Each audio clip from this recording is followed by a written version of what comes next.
अब हम ओमीय तथा अनोमीय परिपथ के बारे में अध्ययन करेंगे। तो ओम का नियम अभी आपने पीछे पढ़ा था कि यदि किसी चालक की भौतिक अवस्थाएं में परिवर्तन ना हो तो उसके सिरों के बीच विभवांतर भी और उसमें प्रवाहित धारा का अनुपात एक नियतांक होता है। तो ओमीय परिपथ वे परिपथ होते हैं जो ओम के नियम का पालन करते हैं। मतलब ऐसे परिपथ जो ओम के नियम का पालन करते हैं ओमीय परिपथ कहलाते हैं।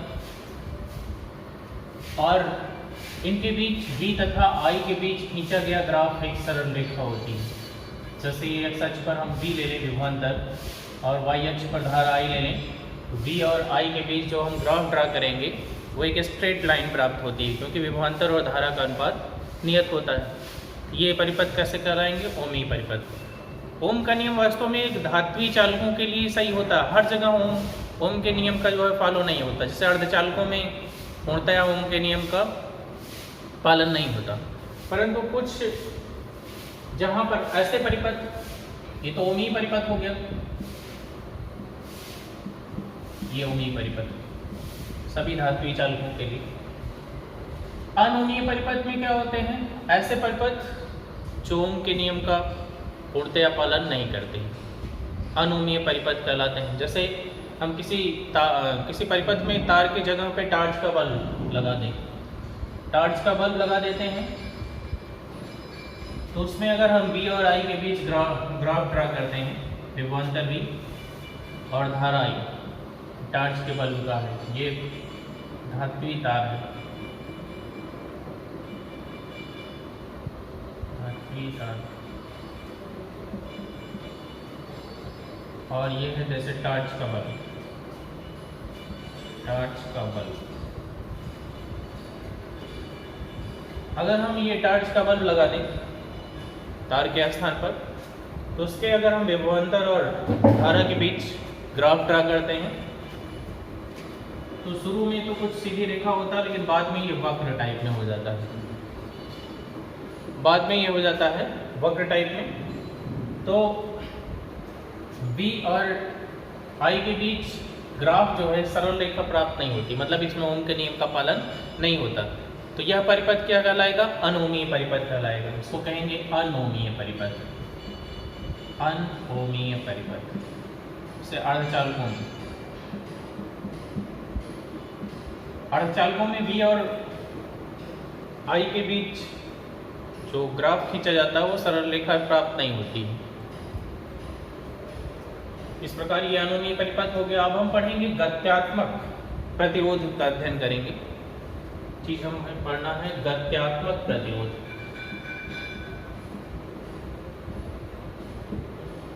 गत्यात्मक प्रतिरोध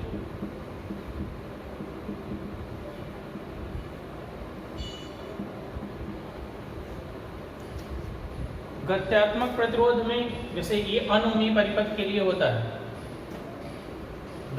अनोमीय परिपथ की इसकी डेफिनेशन जान लीजिए।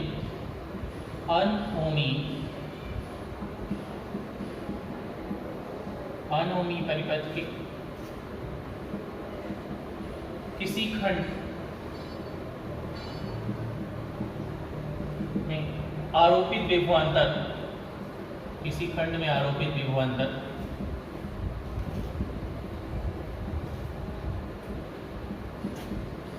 डेल्टा v से उसमें धारा में परिवर्तन,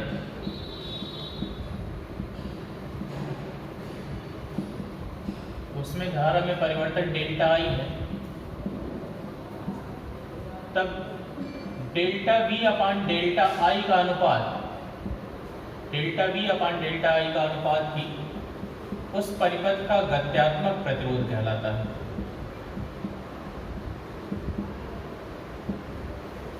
किसी खंड में आरोपित विभवांतर डेल्टा v से उसमें धारा में परिवर्तन डेल्टा i होता है, तो डेल्टा v और डेल्टा i का अनुपात ही उसका गत्यात्मक प्रतिरोध कहलाता है। जैसे मान लेते हैं कि डायोड का है, डायोड में अर्धचालक पदार्थ लगे होते हैं, उसका ग्राफ है, मान लेते हैं सीधी रेखा नहीं बल्कि वक्र है, ये विभवांतर वाला है अक्ष है और ये धारा वाला अक्ष है। विभवांतर में परिवर्तन मान लेते हैं डेल्टा वी है और धारा में परिवर्तन क्या है, डेल्टा आई। तो डेल्टा वी और डेल्टा आई का अनुपात ही इसमें ये गत्यात्मक प्रतिरोध लगाए, मतलब किसी खंड के लिए, इतने खंड के लिए जो है गत्यात्मक प्रतिरोध हो जाएगा। अनुमीय परिपथ के किसी खंड में विभवांतर परिवर्तन डेल्टा वी से धारा में परिवर्तन डेल्टा आई होता है, तो डेल्टा वी अपान डेल्टा आई का अनुपात उस खंड का गत्यात्मक प्रतिरोध कहलाता है। ठीक, अब हम आगे पढ़ेंगे विशिष्ट प्रतिरोध।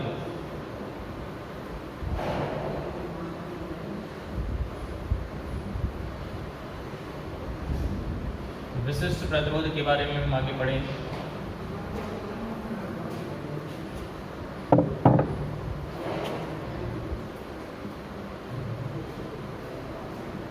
विशिष्ट प्रतिरोध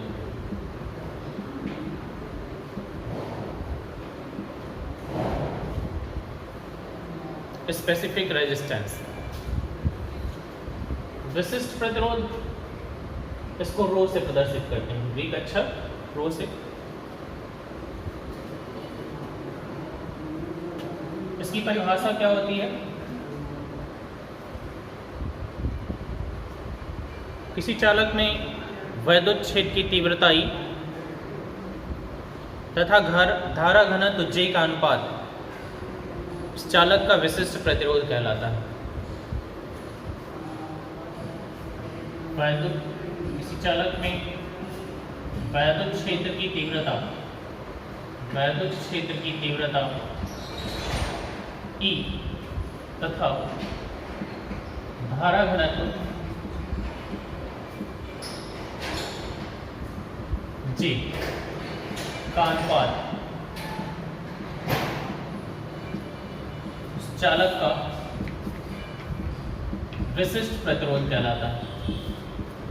विशिष्ट प्रतिरोध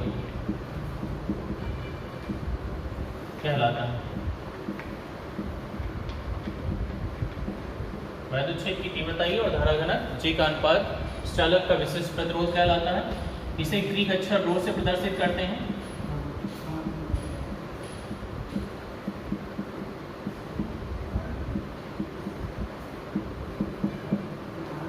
रो इक्वल टू हो जाएगा rho equal to E upon G।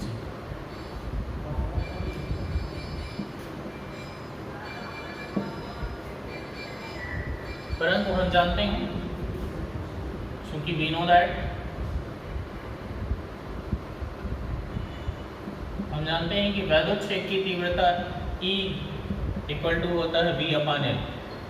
तार की लंबाई L हो और उसके सिरों के बीच आरोपित विभवांतर V हो, तो वैद्युत क्षेत्र की तीव्रता E इक्वल टू होता है V अपान L एंड ये धारा घनत्व J इक्वल टू होता है I अपान A। इसकी वैल्यू रख देते हैं। अतः समीकरण नंबर 1 से ये E और J की वैल्यू रख देते हैं, तो रो बराबर हो जाएगा E के स्थान पे V बटा L E अपान L इंटू J के स्थान पे I अपान A। तो ये हो जाएगा रो इक्वल टू V बटा L गुणे A अपान I। इसको थोड़ा सा रीअरेंज कर लेते हैं, तो रो इक्वल टू हम लिख सकते हैं V अपान I को एक साथ कर लेते हैं, क्योंकि V अपान I का मान R हो जाएगा इंटू A बाई L। तो रो इक्वल टू हो जाएगा R into A by L। ये हमारा फार्मूला आ गया। विशिष्ट प्रतिरोध जो होता है ये अभिलाक्षणिक गुण होता है। विशिष्ट प्रतिरोध चालक का विशिष्ट प्रतिरोध जो होता है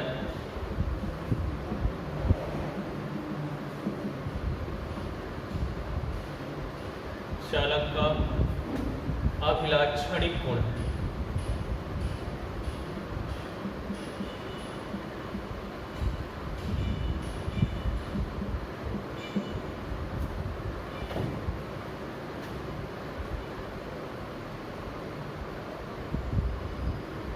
इसका मात्रक देखें तो R का मात्रक, प्रतिरोध का मात्रक ओम होता है, इसका मात्रक मीटर स्क्वायर और नीचे मीटर एक कट जाएगा तो इसका मात्रक हो जाएगा ओम मीटर, ये इसका मात्रक हो जाएगा। और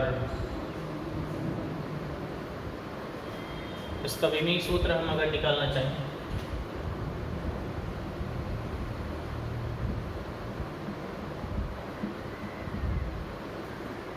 विमीय सूत्र के लिए रो बराबर जो है R into A by L, R बराबर हम V अपान आई लिख सकते हैं, V upon I into A by L. V बराबर क्या हो जाएगा, V बराबर W बटा Q into I into A बटा एल। W का हो जाएगा m L two T minus two, Q बराबर हो जाएगा आई टी मतलब आई स्क्वायर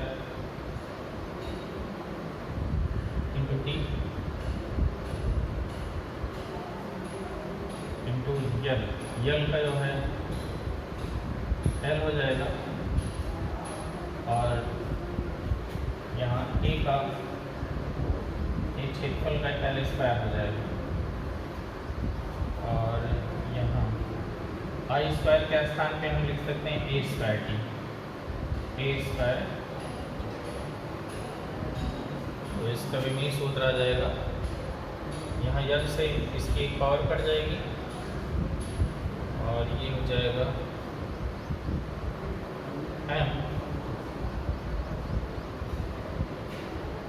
एल की power 3 M L 3 T minus 3 हो जाएगा, टी माइनस 3 ए माइनस 2, ये इसका विमीय सूत्र हो जाएगा। अब हम विशिष्ट चालकता का अध्ययन करेंगे। विशिष्ट चालकता में विशिष्ट प्रतिरोध के व्युत्क्रम को विशिष्ट चालकता कहते हैं। इसकी परिभाषा हो जाएगी विशिष्ट प्रतिरोध के व्युत्क्रम को, विशिष्ट प्रतिरोध के व्युत्क्रम को विशिष्ट चालकता कहते हैं।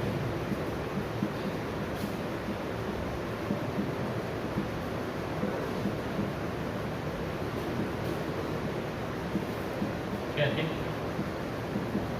इसे सिग्मा से, ग्रीक अक्षर सिग्मा से प्रदर्शित करते हैं।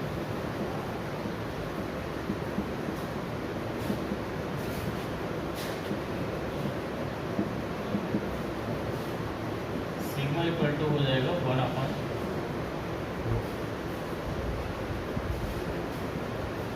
सिग्मा इक्वल टू 1 अपान रो हो जाएगा। इसका मात्रक की अगर हम बात करें, विशिष्ट प्रतिरोध का मात्रक ओम मीटर, तो इसका मात्रक हो जाएगा ओम इनवर्स मीटर इनवर्स, इसका मात्रक हो जाएगा ओम इनवर्स मीटर इनवर्स। इसका विमीय सूत्र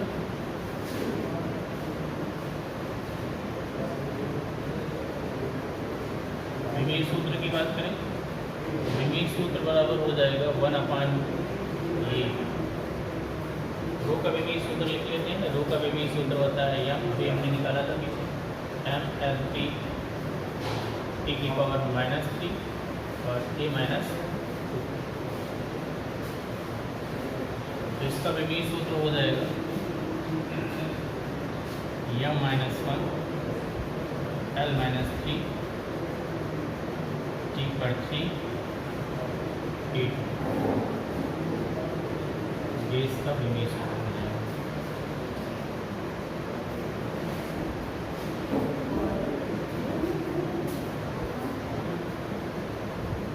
विशिष्ट चालकता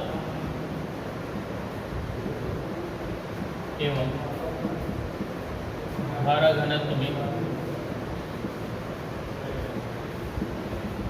संबंध।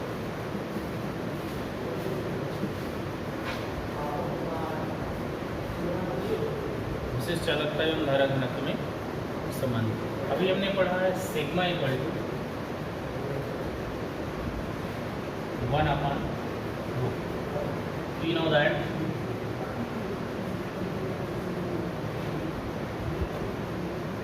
ρ बराबर होता है E/J।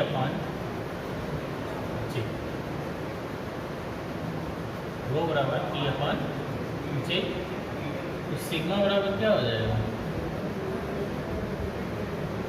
सिग्मा बराबर J/E हो जाएगा, या J बराबर आ जाएगा सिग्मा इंटू E।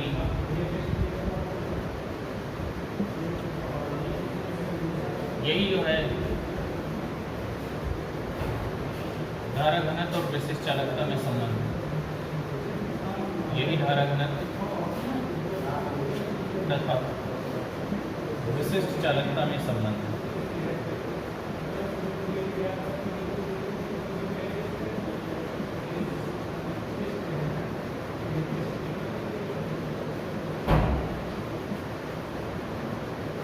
अब हम प्रतिरोध की ताप पर निर्भरता का अध्ययन करेंगे। प्रतिरोध की ताप पर निर्भरता, सबसे पहले धातुओं की प्रतिरोधकता के बारे में पढ़ेंगे। धातुओं की प्रतिरोधकता,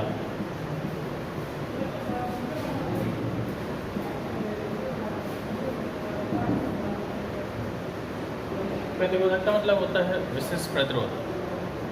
ये ओम के नियम से R बराबर हम पढ़े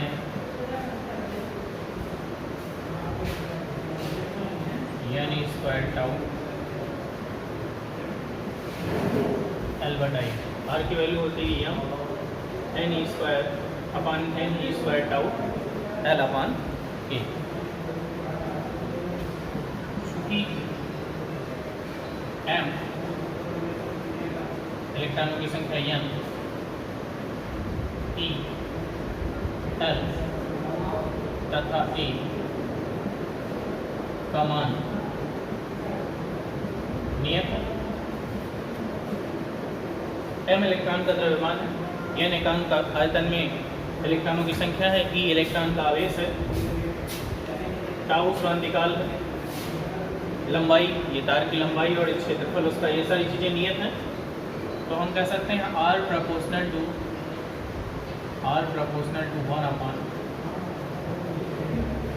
1/1 टाउ, जहाँ पे टाउ क्रांतिकाल है। या हम कह सकते हैं कि चूँकि हम जानते हैं कि टाउ बराबर होता है समय बराबर दूरी बटे चाल। ये क्रांतिकाल एक प्रकार का समय है, समय बराबर दूरी बटे चाल। तो दूरी हो जाएगी दो क्रमागत टक्करों के बीच की दूरी मान लेते हैं लैम्डा है, बटे चाल इलेक्ट्रॉन का जो वर्ग माध्य मूल बोलते हैं VRMS। टाउ इक्वल टू हो जाएगा लैम्डा बटा VRMS। लैम्डा जो है दो क्रमागत टक्करों के बीच की माध्य दूरी है, और VRMS इलेक्ट्रॉन का वर्ग माध्य मूल वेग है। यहाँ से हो जाएगा ये R प्रोपोर्शनल टू VRMS समान लैम्डा हो जाएगा। मतलब ये R जो है वर्ग माध्य मूल चाल पर निर्भर करता है। R का प्रतिरोध वर्ग माध्य मूल चाल पर निर्भर करता है। अब चूंकि हम जानते हैं कि VRMS जो होता है वर्ग माध्य मूल वेग जो होता है ये प्रोपोर्शनल टू √T परमताप के वर्गमूल के अनुक्रमानुपाती होता है। VRMS प्रोपोर्शनल टू √T के। तो ताप बढ़ाने पर वर्ग माध्य मूल चाल बढ़ेगी, इसलिए ताप बढ़ाने पर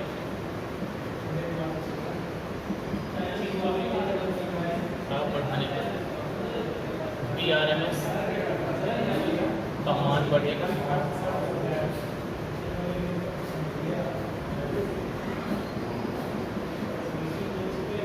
VRMS का मान बढ़ेगा तो उसका प्रतिरोध भी बढ़ जाएगा।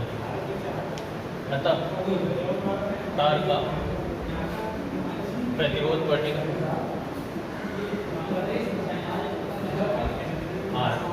तार का प्रतिरोध R बढ़ेगा। और चूंकि हम जानते हैं चूंकि रो बराबर R इंटू A/L होता है, तो जब R का मान बढ़ेगा तो उसकी प्रतिरोधकता, अतः तार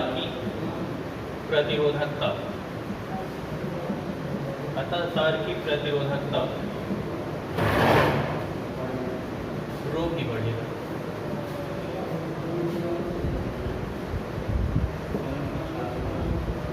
मतलब ताप बढ़ाने पर तार का प्रतिरोध बढ़ जाता है और उसकी प्रतिरोधकता भी बढ़ती है। अब देख लेते हैं, यदि 0 डिग्री सेल्सियस पर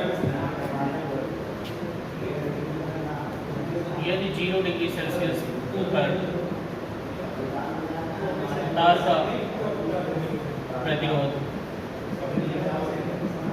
R0 तथा T डिग्री सेल्सियस पर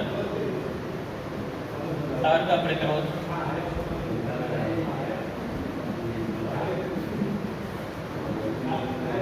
RT है,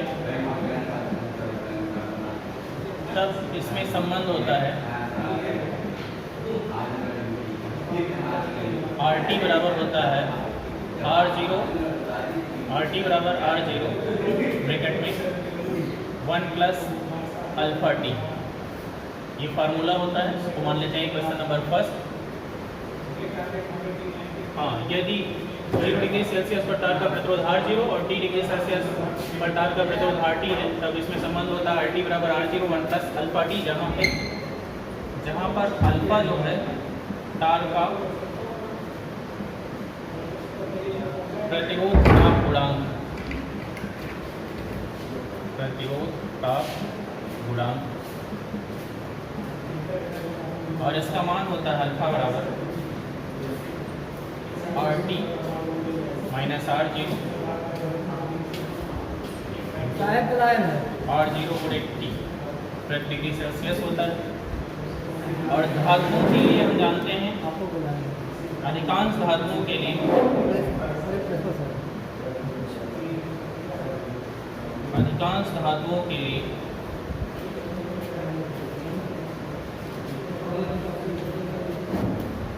अल्फा का मान 1/273 होता है।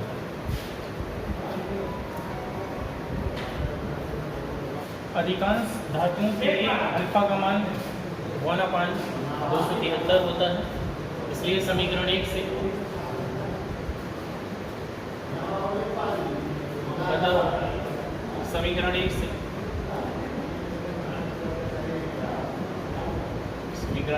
RT इक्वल टू हो जाएगा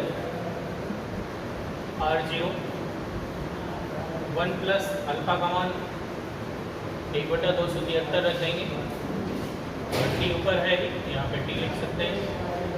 ये हो जाएगा, या RT इक्वल टू R0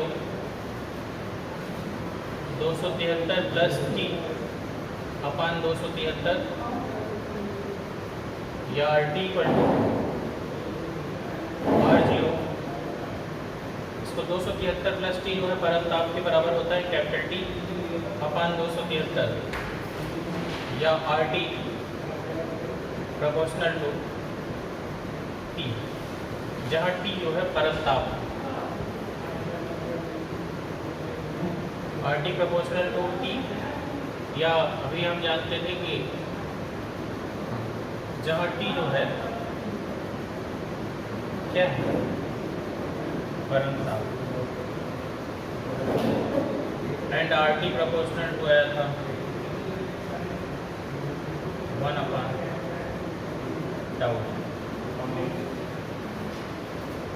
यहाँ से हम कर सकते हैं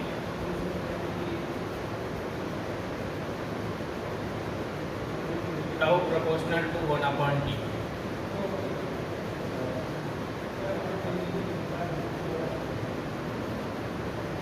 अतः चूंकि ये अब मिल गया RT प्रोपोर्शनल टू T की, तो अतः हम कर सकते हैं धातुओं का प्रतिरोध उसके परम ताप के लगभग अनुक्रमानुपाती होता है। मतलब ताप बढ़ाने पर धातुओं का प्रतिरोध और प्रतिरोधकता बढ़ती है। अब हम जो है मिश्र धातुओं के लिए देखेंगे।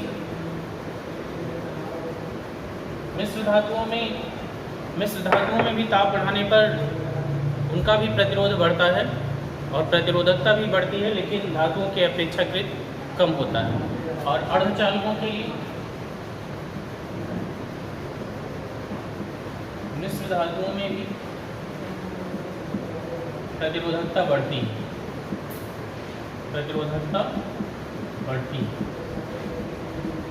थोड़ा सा अपेक्षाकृत कम बढ़ती है। अर्धचालकों के लिए